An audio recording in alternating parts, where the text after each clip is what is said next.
Assalamu alaikum. Today I'm going to tell you that why you should play the Castles of Burgundy.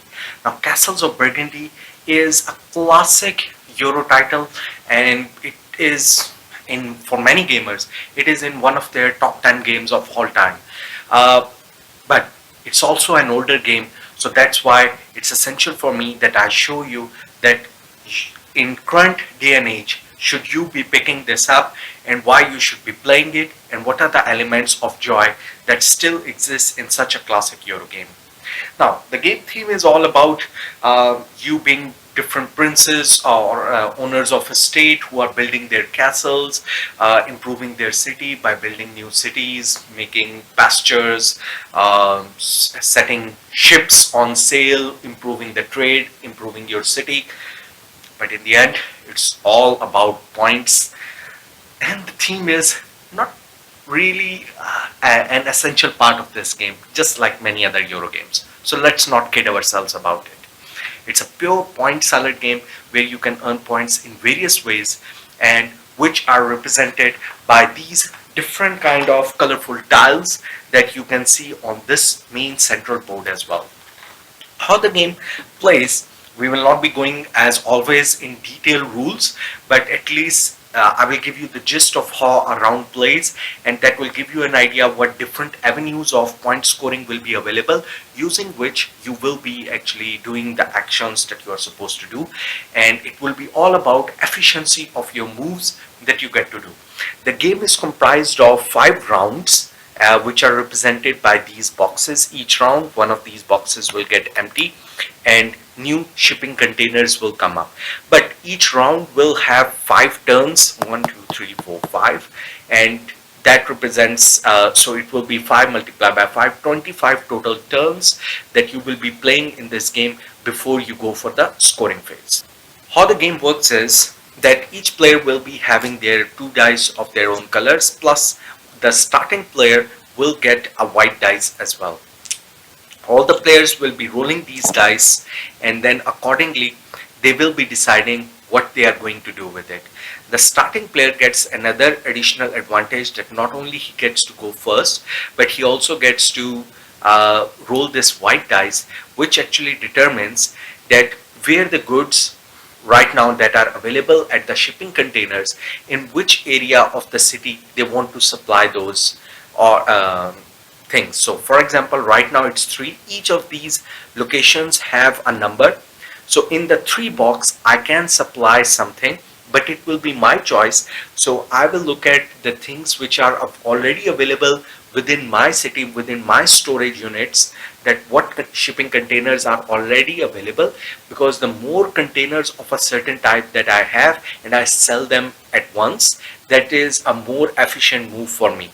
So right now, let's say I see that the pink is only available with me, whereas for the other player, pink color storage he is not containing.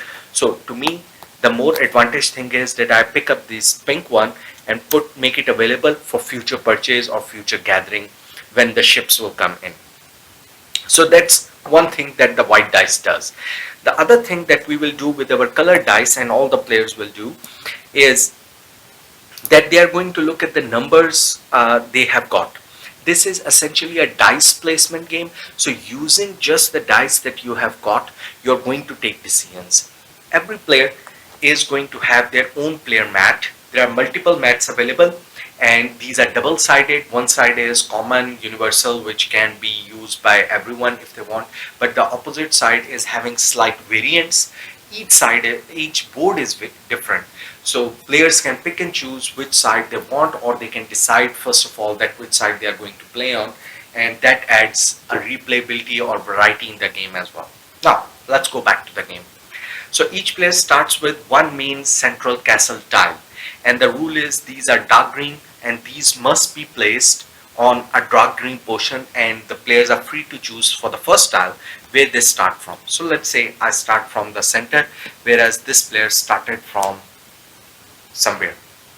Now, and that's based on what strategy, what type of buildings you're going to go for in the start. Now I have, for example, a 2 and a 1. What I can do is one of the actions, and these actions are given here. One of the actions is that I can choose one of the buildings from our respective box. So for example, a 2 is here, the number 2 is printed here, dice. So I can pick one of these buildings up and put it under construction in my estate. Maybe I don't want to do it. Maybe I want to pick something from one tile. But this limits my choices, that there are only two choices from where I can start the construction.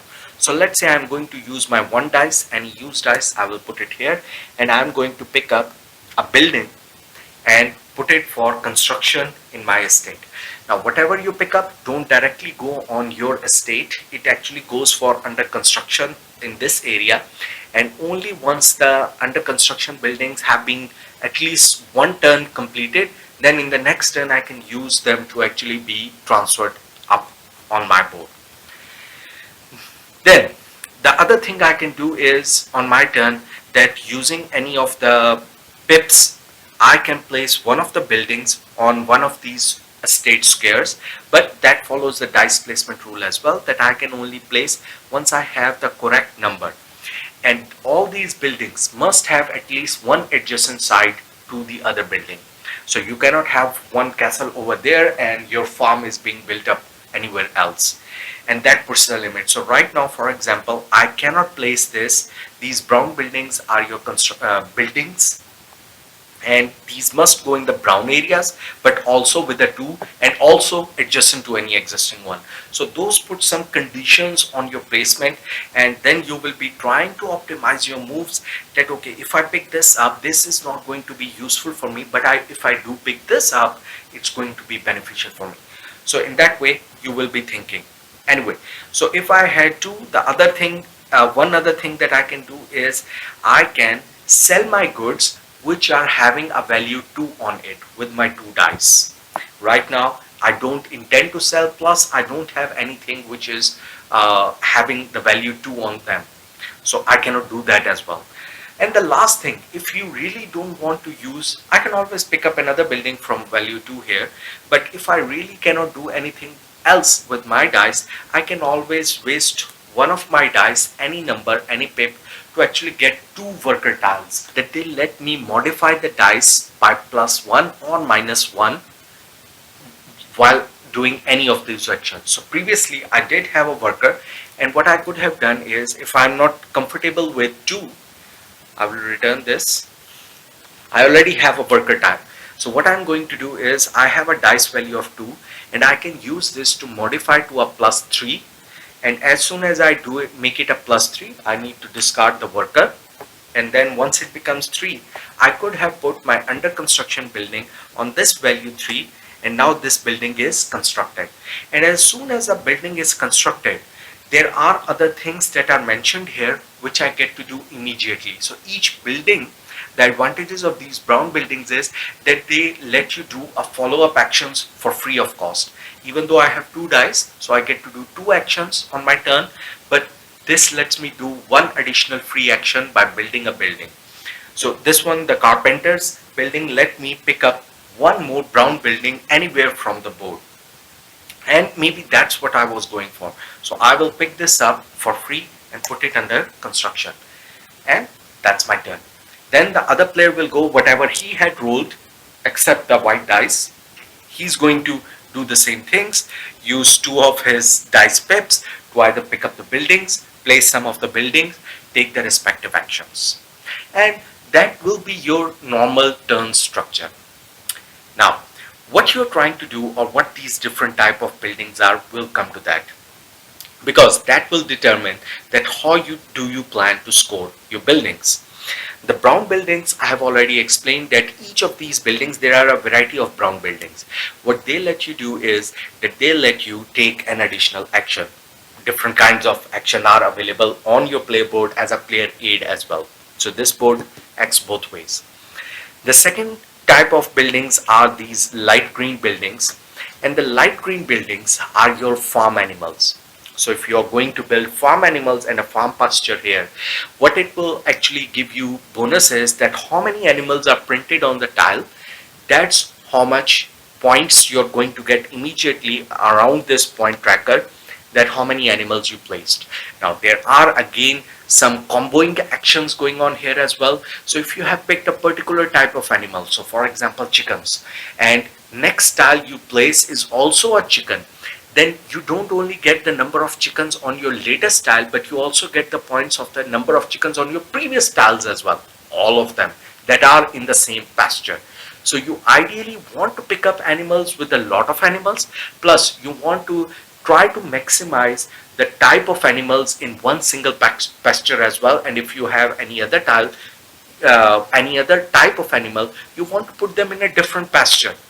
But then another dilemma comes that you want to try to complete one of your pastures as quickly as possible, because the more if you complete a complete area, a colored area, a district you can say first, then you get to pick up a scoring tile which is going to give you additional points for completing a colored zone before any other player.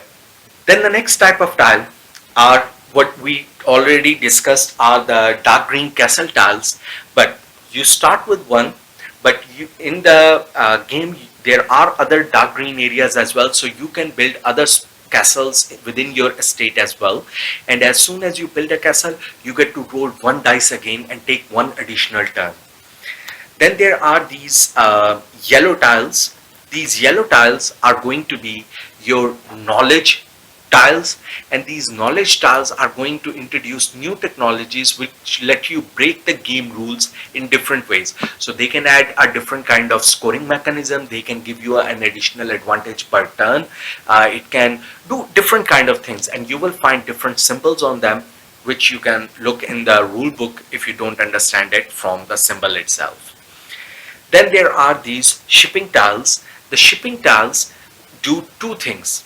First of all, as soon as you place a shipping tile on your board, you get to sell one type of any goods from your board back to the market, and by selling you get that many points as many goods that you have sold in that turn of the same color. That's one thing advantage you get. The second advantage of doing a shipping action is that you get to move further away on this track, which is your shipping track. The farther away you are on the shipping track, the player who is on the rightmost and the topmost, that player is going to become the next first player. So if I am here and the red player is here, then accordingly I will be the next, even in the next round I will be the starting player. The next round I will still remain that until the red player comes over me or exceeds me. Only then the starting player will become the other player. So the shipping, everyone will be trying not to have a runaway leader on this one, because you don't want to end up on the last track, because somebody then can come up and sit on top of you, and for the rest of the game they will be the first player. You don't want that to happen. So you want to do your shipping actions in relation with the other players so that you have a chance that you can still put more shipping tokens and then come back on top on them later on. So that's what the shipping action is for. The last type of tile are these gray or silver tiles, which are the silver mining. What do the silver mines do? The silver mining tiles are meant for, once you have these silver tiles, what you will be getting are these silver resources at the end of your turn. So whenever the round finishes, you will be getting 1 silver per silver mine, unless you have again a knowledge token which increases your silver production. But what these silver tokens are useful for, that each other than being victory points at the end of the game if you have unexpended ones, the other thing that they are going to do for you is that these silver coins or ores can be used to sell and pick up one of these black tiles. These black tiles are randomized version of the same tiles that are available around the board as well. But these can be done as a free action at the end of your turn, at any time in your turn, one time. So not only you're getting 2 actions by default, but at any time you can spend 2 gold to pick one additional building which is going to suit you a lot. So for example, if you were collecting a certain type of animal and you see that type of animal with a lot of animal pictures in this area, then you are going to be attracted to it. Or maybe you need an additional silver mine so that you can increase your production of silver. So those will be the kind of things adding more flexibility to the game that really I want to pick them up. Now, I went very quickly through these type of buildings, but these are in just the type of buildings that will be available in the game, and you will be trying to min-max your turns to optimize that what buildings, what color type I want to bring here, what will give me additional actions, what's going to lead me to additional scoring at the end of the game, and all those choices are going to be the gist of this game. This game is purely about maximizing your points other than anything else, and that's what you will be trying to do. And as soon as one round is finished, so each turn of the round, these will keep going into different boxes, for example like this, and once all of these are in their respective boxes, 5 turns has been done, that turn tells you that now the end of first round has come, and then the second round will start, and you will pick up from the second round these again 5 new 5. You will put these 5 again here for the second shipment, and now new shipment on the port has arrived, so this indicates your second round has started, and then you will start the round again at any time, again as before, that you can use the ship to pick up any of these goods and bring them to your storage and then sell them, and that is going to give you scores as well, and that way the scoring track will keep on going around. At the end of the game, you will be calculating, telling your score based on some knowledge tile, based on some of the areas that you have completed, and whoever is higher on the score track will be the winner. So I hope that a quick introduction of this game was enough for you to understand what kind of game it is. It's all about manipulating your dice in a fashion that can give you those maximum scoring chances. Now, let me talk about my feelings about this game.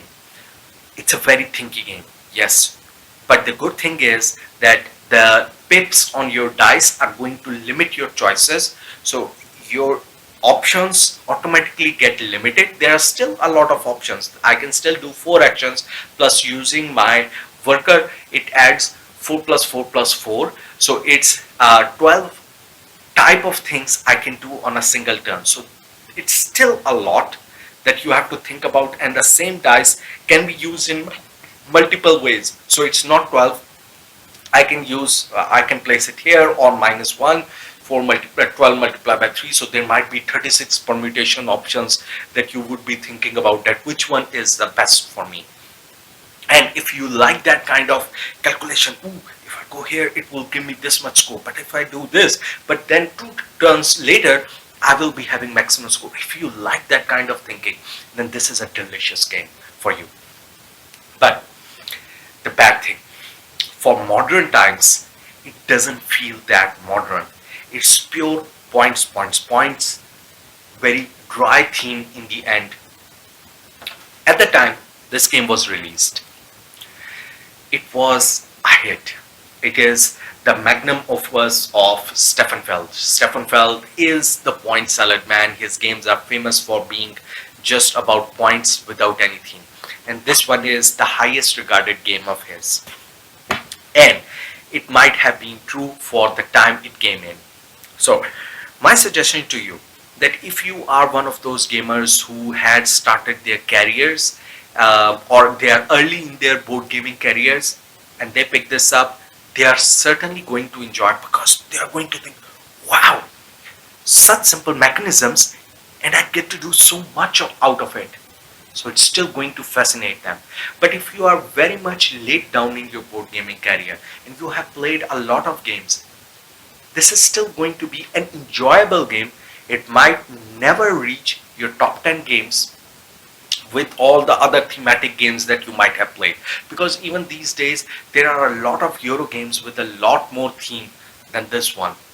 So if you have already reached that pinnacle in your career, then you might even skip this one out. you can still play it just to be a part of history of the board gaming, because it is one of the most classic, highly regarded games among Euro games. So you might still play and enjoy it, but it might not be a permanent resident in your collection. That's my feeling of Castles of Burgundy. As I said, that there are many other people who regard this as a top 10 game still, even after years and years of gaming. And those are the ones who made a link with this game starting early in their board gaming career. That's one complaint. The other complaint, the artwork on this is very beige and dull. So it doesn't look very attractive when someone is walking around you. The new version has mixed, I will say, opinion from my side. They have not really improved the artwork. They have just upped the saturation a lot more than what's actually required. So it's very bright, very bright green now. Uh, it's not really a modern artwork. It's still old-timey artwork, but they just upped the saturation of it. So in case you're looking for that, you're looking for slightly upgraded components, slightly, then go for the anniversary edition of this one.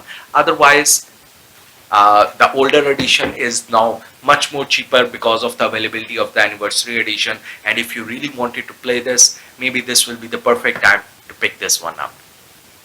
That's it from my side. Happy gaming!